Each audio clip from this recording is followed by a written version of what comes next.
যারা রোজা রাখে তাদের জন্য জান্নাতের, শুধু রোজাদার যারা হবে আর কি, মানে রোজাদার বলতে তার মানে নামাজ পড়বেন না এমন না, নামাজ তো পড়বে, অন্যান্য ইবাদতের পাশাপাশি স্পেশাল ভাবে নামাজি আবার রোজাদার, নামাজি আবার রোজাদার, মানে সব ঠিক আবার রোজাদার। এই রোজাদাররা জান্নাতে যাওয়ার আলাদা স্পেশাল একটা দরজা আছে, ওই দরজা দিয়ে শুধু রোজাদাররাই যাবে, অন্য কেউ যাবে না। ক্বালা রাসূলুল্লাহ সাল্লাল্লাহু আলাইহি ওয়াসাল্লাম, নবীজি বলেন, ইন্না ফিল জান্নাতি বাবান ইউকালু লাহু আর-রায়্যান। নবীজি বলেন জান্নাতের একটা দরজা আছে, তার নাম হলো রায়্যান, ইয়াদখুলু মিনহুস সাইমুন। ওই রায়্যান নামক দরজা দিয়ে রোজাদাররাই প্রবেশ করবে। লা ইয়াদখুলু মিনহু আহাদুন গায়রুহুম, রোজাদার ছাড়া অন্য কেউ ওই দরজা দিয়ে প্রবেশ করবে না।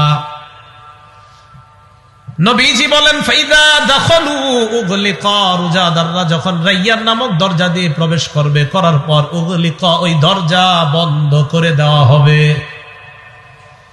রায়্যান নামক দরজা দিয়ে জান্নাতে প্রবেশ করার পর, যেহেতু এটা দিয়ে শুধু রোজাদাররা প্রবেশ করবে, রোজাদাররা প্রবেশ করার পর ওই রায়্যান নামক দরজা আল্লাহর পক্ষ থেকে বন্ধ করে দেওয়া হবে, কারণ এটা দিয়ে রোজাদার ছাড়া অন্য কেউ প্রবেশ করবে না। 4 নাম্বার, যারা রোজা রাখবে তাদের একটা ঠিকানা, আশ্চর্য ঠিকানা, যেটা আমরা সবার চাওয়া পাওয়া আমাদের, সেটা হলো রোজাদারের ঠিকানা জান্নাত। রোজাদারের ঠিকানা।